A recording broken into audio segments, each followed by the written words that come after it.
Et nous sommes la société Enora, donc notre but est de développer des stations CNG en Belgique. Et donc ici, c'est une de nos nouvelles stations installées à Nivelles. Et donc aujourd'hui, nous sommes en train de réaliser les tests finaux pour la mise en service de cette station avec les collègues d'Ores pour effectuer les raccordements gaz, pour la mise sous pression de l'installation et faire les différents tests nécessaires à la mise en service vers le grand public de l'installation. Donc évidemment, ici, nous sommes sur une station CNG, donc à ne pas confondre avec le LPG. Le CNG, c'est donc bien issu du gaz naturel. Le LPG est un dérivé du pétrole. Et donc effectivement, ce sont deux carburants qui sont utilisés par les véhicules, mais qui ne sont pas du tout compatibles et qui ont des propriétés différentes. Effectivement, on travaille ici avec du gaz naturel. Donc ce gaz naturel est prélevé sur le réseau de distribution. Donc c'est le même gaz que vous utilisez à la maison pour cuisiner ou pour vous chauffer.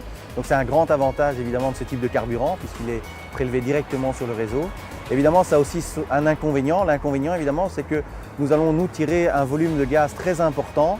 Et donc la connexion qui doit être réalisée pour justement faire en sorte que quand le compresseur se met en marche, il ne vienne pas, je dirais, siphonner le réseau et faire en sorte que votre cuisinière s'éteigne par exemple, eh bien ce sont des choses difficiles à régler et c'est pourquoi effectivement nos collègues d'Ores ont réalisé un raccordement assez exceptionnel. La technologie qu'on utilise, c'est le forage Williamson. C'est une technologie spéciale qu'on utilise ici en collaboration avec Sibellia. Le forage consiste à mettre un appareil sur la conduite sous pression, acier, qui est en sorte un sas.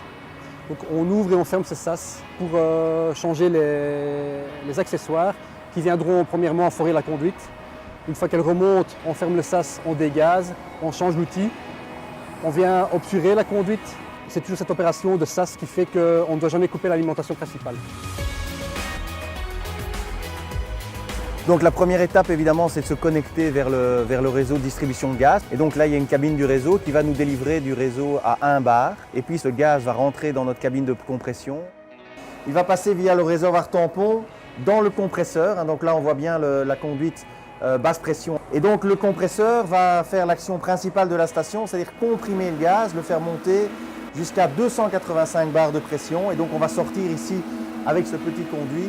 Il va rentrer donc dans le dispositif de stockage. Donc ici on a les bouteilles de stockage qui permettent donc d'avoir un stockage de gaz à haute pression.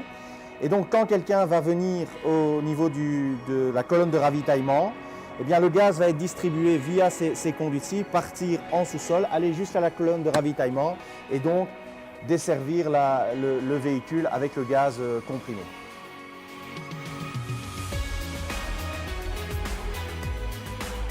C'est seulement la deuxième station qu'on ouvre en Wallonie. Il y en a déjà 25 en Flandre. La première en Wallonie a été ouverte à Tournai. Et donc effectivement, au niveau du gestionnaire de réseau, RES, etc., ce sont des raccordements assez exceptionnels. Donc c'est des choses qui mobilisent beaucoup de personnel, puisqu'évidemment on est vraiment au début d'une histoire avec un équipement qui est assez innovant pour le territoire. Et donc évidemment ça a beaucoup d'intérêt et beaucoup d'attention pour ce type d'équipement aujourd'hui.